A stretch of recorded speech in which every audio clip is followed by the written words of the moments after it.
American ബഹിരാകാശ ഗവേഷണ കേന്ദ്രമായ NASA, national aeronautics and space administration മൂത്രത്തെക്കുറിച്ച് പരീക്ഷണങ്ങൾ നടത്തിയിട്ടുണ്ടെന്നും യൂറിൻ ഈസ് സ്റ്റെറൈൽ ലിക്വിഡ്, രോഗാണുമുക്തമായ ദ്രവമാണ് മൂത്രം എന്ന് റിപ്പോർട്ട് നൽകിയിട്ടുണ്ടെന്നും പറയുമ്പോൾ പലരും പുച്ഛത്തോട് പ്രതികരിച്ചത് നാസയുടെ പണി മൂത്രപരീക്ഷണമല്ല, ബഹിരാകാശ ഗവേഷണമാണ് എന്നാണ്. ബഹിരാകാശ ഗവേഷണത്തിൻ്റെ ഭാഗമായി തന്നെയാണ് മൂത്രപരീക്ഷണം നടത്തുന്നത് എന്ന് പറയുമ്പോൾ അതൊരു വലിയ മണ്ടത്തരമാണ് എന്ന രീതിയിലാണ് പലരും പ്രതികരിക്കാറുള്ളത്. എന്നാൽ അജ്ഞതയെ അലങ്കാരമാക്കി നടക്കുന്നവരാണ് ഇങ്ങനെ പരിഹസിച്ച് ചിരിക്കുന്നത് എന്നതാണ് വാസ്തവം. ബഹിരാകാശ യാത്രികർക്ക് കുടിവെള്ളം വലിയൊരു പ്രശ്നമാണ്.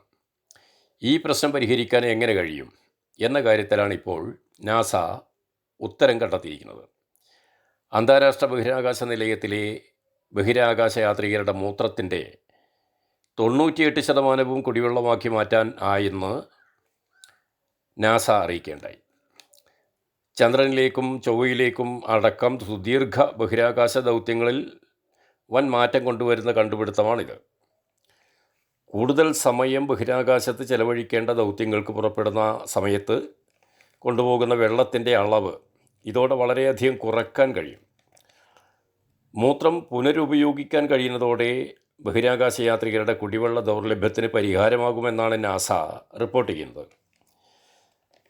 മൂത്രത്തിലുള്ളതെല്ലാം തന്നെ, എല്ലാ ഘടകങ്ങളും ശരീരത്തിന് ഗുണകരമായ പോഷകങ്ങളാണ് എന്ന അറിവാണ് നാസയുടെ ഈ പരീക്ഷണങ്ങളും നമുക്ക് നൽകുന്നത്. നന്ദി, നമസ്കാരം.